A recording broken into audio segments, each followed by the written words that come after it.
Malam itu, Pak Joko, seorang penjaga makam Atmaloka, sedang berpatroli seperti biasa. Udara terasa lebih dingin dari biasanya, dan suasana malam begitu sunyi. Tiba-tiba, ia mendengar suara langkah kaki di belakangnya. Saat ia menoleh, tidak ada siapa-siapa. Tapi suara itu terus mengikuti, dan yang terjadi selanjutnya benar-benar bikin merinding. Assalamualaikum warahmatullahi wabarakatuh. Selamat datang di channel ini. Di sini, kita akan membahas kisah-kisah misteri, horor, dan pengalaman nyata yang bikin bulu kuduk berdiri. Jangan kemana-mana, karena kisah kali ini akan membuat kalian berpikir dua kali sebelum melewati pemakaman sendirian. Sebelum kita masuk ke cerita, jangan lupa untuk tekan tombol like, subscribe, dan nyalakan lonceng notifikasinya. Karena dengan begitu, kalian gak akan ketinggalan kisah-kisah seram lainnya di channel ini. Oh iya, bagi teman-teman yang ingin mendapatkan keberkahan, yuk tulis sholawat di kolom komentar. Dan jangan lupa juga kasih tahu kami dari mana kalian menonton video ini. Siapa tahu, kisah seram dari daerah kalian bisa kita bahas di video berikutnya. Awal kejadian aneh di makam Atmaloka. Pak Joko sudah bekerja sebagai penjaga makam Atmaloka selama lebih dari 15 tahun. Sejak pertama kali menginjakan kaki di tempat ini, ia sudah terbiasa dengan suasana sunyi, sepi, dan kadang-kadang mencekam. Sebagai seorang penjaga makam, tugasnya sederhana memastikan tidak ada orang yang masuk ke area pemakaman di luar jam kunjungan, menjaga kebersihan lingkungan makam, serta mengawasi jika ada hal-hal yang mencurigakan. Namun, meskipun tugasnya terdengar biasa, tidak sedikit orang yang menganggap pekerjaan ini penuh dengan aura mistis. Makam Atmaloka sendiri bukanlah pemakaman biasa. Banyak cerita yang beredar di masyarakat sekitar bahwa tempat ini memiliki sejarah kelam. Konon, di masa lalu, pemakaman ini adalah lokasi eksekusi bagi para tahanan perang. Beberapa kuburan yang ada di sana bukanlah milik warga biasa, melainkan makam orang-orang yang meninggal dengan cara tidak wajar. Banyak yang percaya bahwa arwah mereka masih bergentayangan, tak tenang di alam sana. Namun, bagi Pak Joko, cerita-cerita seperti itu hanyalah mitos belaka. Ia tidak pernah mengalami hal-hal aneh selama bertugas, setidaknya sampai suatu malam yang mengubah pandangannya selamanya. Malam itu seperti malam-malam sebelumnya. Udara terasa sejuk, dan langit dipenuhi bintang. Pak Joko berjalan sendirian di area makam, menyusuri jalan setapak yang diapit oleh batu nisan tua di kiri dan kanannya. Dengan senter kecil di tangannya, ia menerangi jalan yang gelap, memastikan bahwa semuanya dalam keadaan aman. Biasanya, ia menyelesaikan patrolinya dalam waktu kurang dari 1 jam, lalu kembali ke pos penjagaan yang terletak di dekat gerbang utama makam. Namun, malam itu terasa berbeda. Entah kenapa, ada perasaan tidak nyaman yang menggelayuti hatinya. Seperti ada sesuatu yang mengawasinya dari kejauhan. Pak Joko mencoba mengabaikan perasaan itu. Ia melanjutkan langkahnya dengan santai, sesekali berhenti untuk memastikan tidak ada sesuatu yang mencurigakan. Namun, baru beberapa meter berjalan, ia mendengar suara langkah kaki di belakangnya. Langkah itu terdengar jelas, seolah ada seseorang yang mengikuti dari belakang. Jantung Pak Joko berdegup lebih cepat. Ia berhenti sejenak, menoleh ke belakang, dan mengarahkan senter ke arah sumber suara. Namun, yang ia lihat hanyalah hamparan batu nisan yang berdiri tegak dalam gelap. Tak ada siapa-siapa di sana. Mungkin itu hanya perasaannya saja, pikir Pak Joko. Ia pun melanjutkan perjalanan, meyakinkan dirinya bahwa itu hanya ilusi akibat kelelahan. Namun, belum sampai beberapa langkah, suara langkah kaki itu terdengar lagi. Kali ini lebih jelas, lebih dekat. Pak Joko menghentikan langkahnya. Ia mencoba mendengarkan dengan saksama, memastikan apakah itu hanya suara gema dari langkahnya sendiri, atau benar-benar ada sesuatu di belakangnya. Tapi yang ia dengar justru lebih aneh. Suara itu tetap terdengar meskipun ia sudah berhenti berjalan. Rasa merinding mulai menjalar ke seluruh tubuhnya. Pak Joko berusaha tetap tenang. Ia kembali menyorotkan senter ke belakang, memeriksa setiap sudut makam yang bisa dijangkau oleh cahaya. Tidak ada apa-apa. Hanya batu nisan yang diam membisu, diterangi oleh sinar bulan yang pucat. Namun, perasaan itu tidak hilang. Ada sesuatu di sana, sesuatu yang tak terlihat oleh mata, tapi jelas terasa keberadaannya. Pak Joko mencoba menguatkan hati. Ia mengingat pesan dari orang-orang tua di kampungnya, bahwa jika merasa ada sesuatu yang aneh, sebaiknya tetap tenang dan jangan menunjukkan rasa takut. Jangan hiraukan. Kalau kita takut, mereka malah makin mendekat. Begitu kata seorang sesepuh desa yang pernah berbincang dengannya. Dengan keyakinan itu, Pak Joko kembali melangkah, kali ini lebih cepat, berharap bisa segera menyelesaikan patrolinya dan kembali ke pos. Namun, saat ia baru saja berbelok di persimpangan jalan makam, suara itu terdengar lagi. Kali ini bukan hanya langkah kaki, tetapi juga suara bisikan pelan, seperti seseorang yang berbicara dalam bahasa yang tidak ia mengerti. Pak Joko membeku di tempat.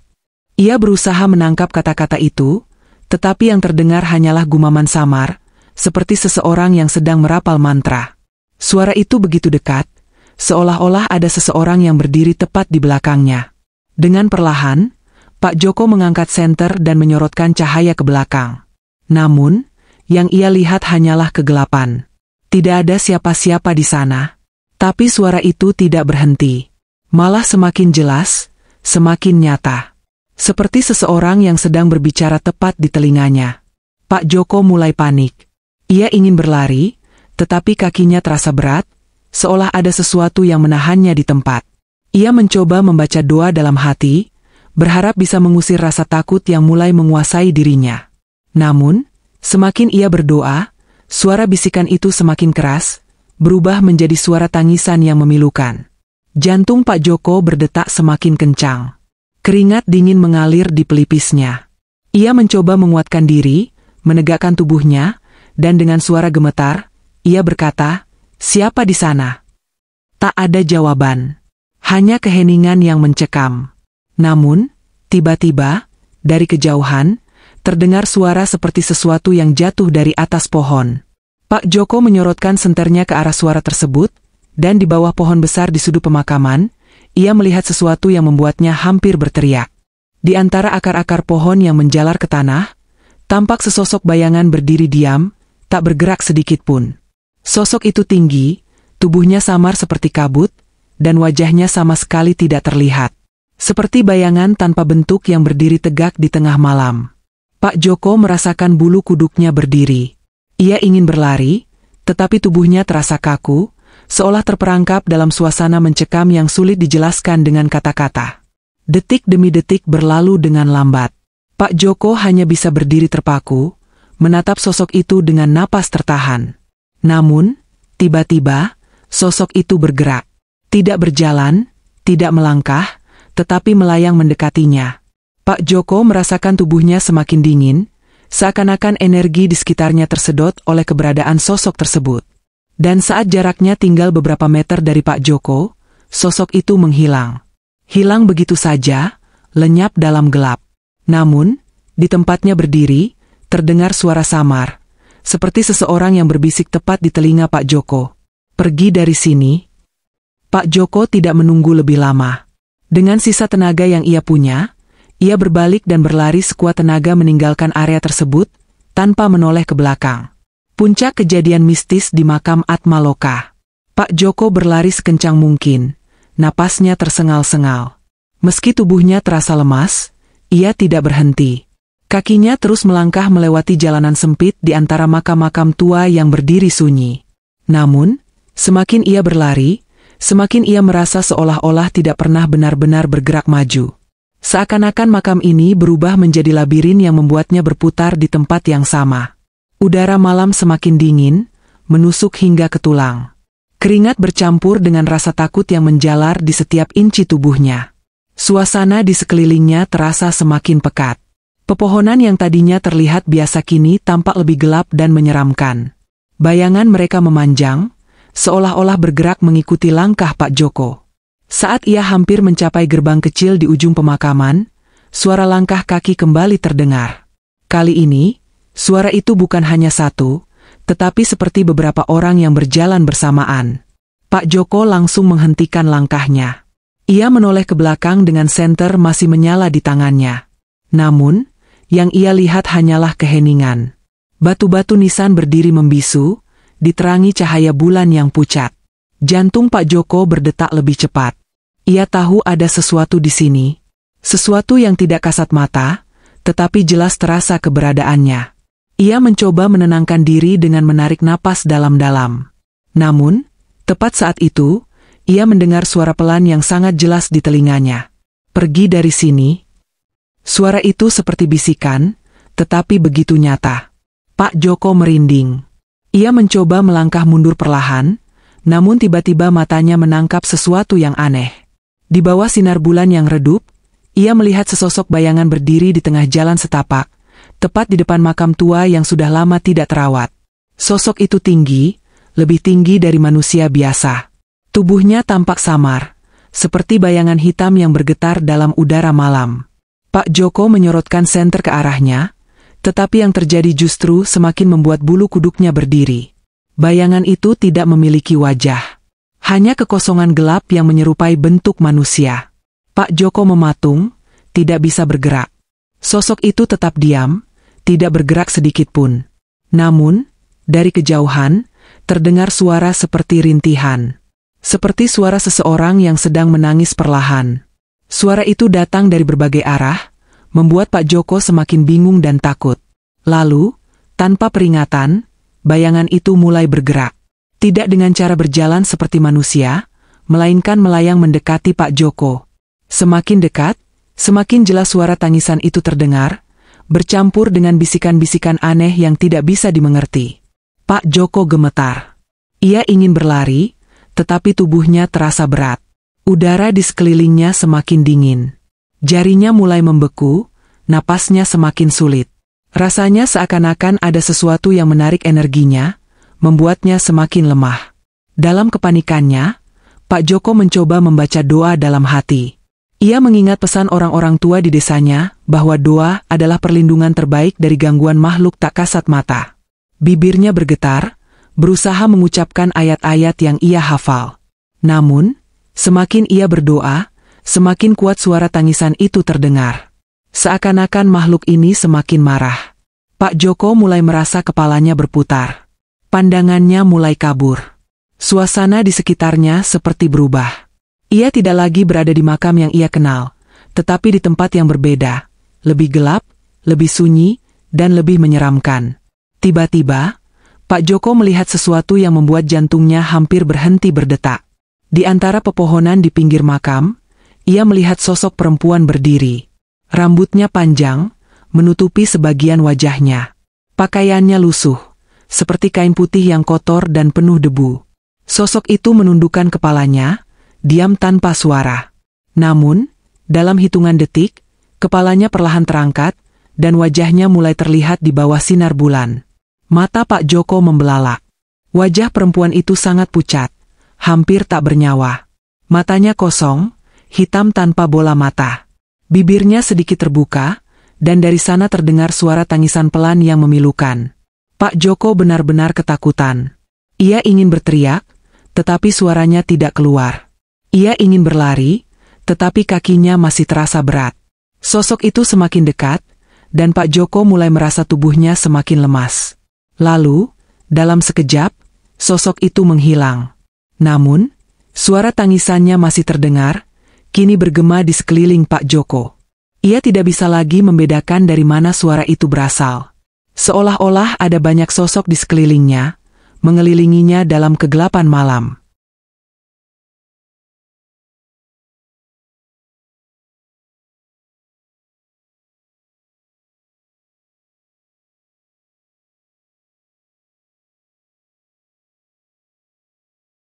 Pak Joko mulai kehilangan harapan.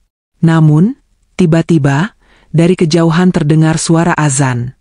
Samar-samar, tetapi cukup jelas untuk menembus keheningan malam. Begitu mendengar suara azan, suara tangisan itu langsung berhenti. Udara di sekelilingnya yang tadinya dingin mulai terasa hangat kembali. Pak Joko merasakan tubuhnya kembali ringan. Perlahan, ia bisa menggerakkan kakinya lagi. Tanpa berpikir panjang, ia langsung berlari menuju gerbang makam. Nafasnya masih tersengal, tetapi ia tidak peduli. Yang ada di pikirannya hanyalah keluar dari tempat ini secepat mungkin. Begitu sampai di gerbang, ia melihat pos penjagaan yang biasanya menjadi tempatnya beristirahat. Lampu di dalam pos masih menyala, memberikan sedikit rasa aman. Pak Joko langsung masuk, mengunci pintu, dan duduk dengan tubuh gemetar. Ia mencoba menenangkan diri, menarik napas dalam-dalam. Setelah beberapa saat, ia akhirnya merasa lebih baik. Namun, kejadian malam itu tidak akan pernah ia lupakan. Apa yang sebenarnya ia lihat? Apakah itu hanya halusinasi akibat kelelahan? Atau memang ada sesuatu di makam ini yang tidak ingin ia ganggu? Yang jelas, sejak malam itu, Pak Joko tidak pernah lagi berani berpatroli sendirian di area tersebut. Ia selalu memastikan bahwa ia ditemani oleh seseorang saat bertugas di malam hari. Dan sebelum memulai patroli, ia selalu berdoa lebih dulu, memohon perlindungan agar tidak mengalami kejadian yang sama. Namun, meskipun ia tidak lagi mengalami gangguan serupa, cerita tentang makam Atmaloka tetap menjadi misteri. Banyak orang yang percaya bahwa ada sesuatu yang masih tinggal di sana. Sesuatu yang tidak bisa dilihat oleh mata manusia biasa, tetapi selalu mengawasi dari kejauhan. Dan sampai sekarang, misteri itu masih belum terpecahkan. Misteri yang tak terpecahkan. Setelah kejadian mengerikan itu, Pak Joko akhirnya tiba di pos penjagaan dengan tubuh masih gemetar. Tangannya lemas, keringat dingin mengalir deras di pelipisnya. Ia hampir tak bisa bernapas dengan normal. Pandangannya masih sedikit kabur, dan dadanya terasa sesak. Ia menatap ke sekeliling, memastikan bahwa dirinya sudah berada di tempat yang aman. Lampu di dalam pos masih menyala, memberikan sedikit rasa nyaman setelah perjalanan menegangkan yang baru saja ia lalui. Ia berusaha mengatur napasnya, duduk di kursi kayu tua yang sudah biasa ia gunakan selama bertugas. Namun, pikirannya masih kacau. Bayangan sosok hitam yang melayang mendekatinya, serta suara tangisan perempuan tadi masih terngiang di telinganya.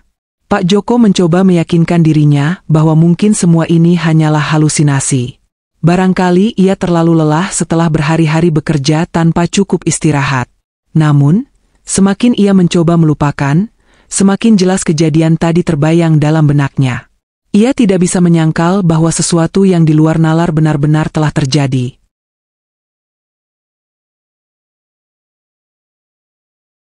Setelah beberapa saat duduk dalam diam, ia akhirnya memberanikan diri untuk menghubungi rekannya, Pak Slamet, yang juga seorang penjaga makam di tempat itu. Dengan tangan yang masih gemetar, ia mengambil ponsel dari saku celananya dan menelepon. Tak lama, suara Pak Slamet terdengar di seberang. "Halo, Pak Joko, ada apa malam-malam begini?"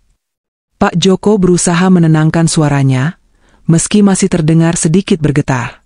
"Pak Slamet, saya barusan mengalami sesuatu yang aneh di makam. Ada yang mengikuti saya." Hening sejenak di ujung telepon. Pak Slamet tidak langsung menjawab. Namun, setelah beberapa detik, ia menarik napas dalam dan berkata dengan suara yang sedikit lebih serius. "Pak Joko, coba tenangkan diri dulu. Bapak ada di pos sekarang." "Ya, saya sudah di pos," jawab Pak Joko. "Jangan keluar lagi malam ini," kata Pak Slamet. "Kalau bisa, baca doa dulu dan cuci muka dengan air wudhu. Bapak enggak sendirian? Saya segera ke sana." Pak Joko hanya bisa mengangguk, meskipun tidak ada yang bisa melihatnya. Ia menutup telepon dan segera mengambil air wudhu di dekat pos penjagaan. Setelah itu, ia duduk kembali, mencoba menenangkan diri dengan membaca doa. Tak lama kemudian, suara motor terdengar dari arah gerbang utama. Pak Slamet akhirnya tiba. Ia turun dari motornya, berjalan masuk ke pos dengan wajah penuh kekhawatiran. "Pak Joko, ceritakan semuanya dengan jelas. Apa yang sebenarnya terjadi?" Dengan perlahan, Pak Joko mulai menceritakan semua yang ia alami sejak awal. Mulai dari suara langkah kaki yang mengikuti, bisikan-bisikan misterius, hingga sosok hitam dan perempuan berwajah pucat yang ia lihat di bawah pohon besar. Pak Slamet mendengarkan dengan saksama, sesekali mengangguk seakan sudah tahu bahwa kejadian semacam ini bisa terjadi di tempat itu. Setelah Pak Joko selesai bercerita, Pak Slamet menghela napas panjang. "Saya sudah menduga," kata Pak Slamet. "Pak Joko, ini bukan pertama kalinya penjaga makam mengalami kejadian seperti ini." Pak Joko menatap Pak Slamet dengan kaget. "Maksudnya?" Pak Slamet kemudian bercerita bahwa beberapa tahun yang lalu, seorang penjaga makam lainnya pernah mengalami kejadian yang hampir sama. Ia mendengar langkah kaki, melihat sosok hitam tanpa wajah, dan bahkan sempat merasa tubuhnya ditarik oleh sesuatu yang tak terlihat. Saat itu, kejadian berlangsung di tempat yang sama, dekat pohon besar di sudut makam. Banyak orang bilang, pohon itu adalah tempat bersemayamnya makhluk tak kasat mata. Lanjut Pak Slamet. Ada yang percaya bahwa itu adalah arwah penasaran, ada juga yang bilang bahwa itu adalah jin penunggu makam ini. Pak Joko semakin merinding mendengar cerita itu. Ia baru menyadari bahwa mungkin tempat ini memang menyimpan sesuatu yang tidak bisa dijelaskan oleh akal manusia. Lalu, apa yang harus saya lakukan? Tanya Pak Joko. Pak Slamet tersenyum tipis. Jangan takut, Pak. Yang penting, sebelum patroli, selalu baca doa dan jangan pernah menantang sesuatu yang tidak kita pahami. Biasanya, kalau kita tidak mengganggu, mereka juga tidak akan mengganggu kita. Sejak kejadian itu, Pak Joko benar-benar mengubah kebiasaannya saat bertugas.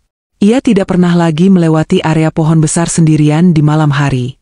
Jika harus berpatroli, ia selalu ditemani oleh penjaga lainnya. Sebelum memulai tugasnya, ia selalu membaca doa dengan lebih khusyuk dan meminta perlindungan dari hal-hal yang tidak terlihat. Namun, meskipun ia sudah berhati-hati, bayangan malam itu tetap menghantuinya. Setiap kali ia melewati area tersebut di siang hari, ia merasa seperti ada mata yang mengawasinya dari kejauhan. Ia tidak lagi melihat sosok hitam atau mendengar suara tangisan, tetapi perasaan itu tetap ada, seperti sebuah misteri yang belum benar-benar berakhir. Banyak warga sekitar yang juga memiliki cerita serupa tentang makam Atmaloka. Beberapa orang pernah melihat penampakan di sekitar pohon besar itu. Ada juga yang mengaku mendengar suara-suara aneh saat melewati makam pada malam hari. Namun, tidak ada yang tahu pasti siapa atau apa yang menghuni tempat itu. Hingga kini, misteri makam Atmaloka tetap belum terpecahkan. Apakah benar ada makhluk gaib yang tinggal di sana? Ataukah itu hanya permainan pikiran dan sugesti semata? Tidak ada yang bisa menjawab dengan pasti. Yang jelas, bagi mereka yang pernah mengalami kejadian aneh di sana, satu hal menjadi pelajaran penting, selalu hormati tempat-tempat yang dianggap sakral, dan jangan pernah merasa lebih kuat dari apa yang tidak bisa dilihat oleh mata manusia. Dan bagi Pak Joko, pengalaman itu menjadi pengingat bahwa dunia ini tidak hanya dihuni oleh manusia saja. Ada sesuatu di luar sana yang mungkin tidak ingin terlihat, tetapi selalu ada, mengawasi dari dalam kegelapan. Kesimpulan pelajaran dari kisah ini. Jangan meremehkan tempat keramat. Makam bukan hanya tempat peristirahatan terakhir bagi manusia, tetapi juga dipercaya memiliki energi spiritual yang kuat. Menghormatinya adalah hal yang penting. Doa sebagai perlindungan terbaik. Apapun yang terjadi, selalu lindungi diri dengan doa. Kejadian yang dialami Pak Joko membuktikan bahwa doa bisa menjadi pelindung dari gangguan makhluk tak kasat mata. Jangan pergi sendirian ke tempat angker. Jika ada tempat yang memiliki sejarah mistis, sebaiknya jangan pergi sendirian, terutama di malam hari. Berada dalam kelompok akan membuat kita lebih aman secara fisik dan mental. Percaya tapi jangan takut berlebihan. Kepercayaan terhadap makhluk gaib tidak berarti kita harus hidup dalam ketakutan. Yang penting adalah menjaga sikap dan tidak mengganggu mereka terlebih dahulu. Jadi, menurut kalian, apakah yang dialami Pak Joko itu nyata atau hanya halusinasi? Jika kalian punya pengalaman serupa, ceritakan di kolom komentar. Jangan lupa juga tulis sholawat dan dari mana asal kalian. Semoga kita semua selalu dalam lindungan Allah Subhanahu wa Ta'ala. Sampai jumpa di video berikutnya. Tetap waspada, karena kita tidak pernah benar-benar sendirian.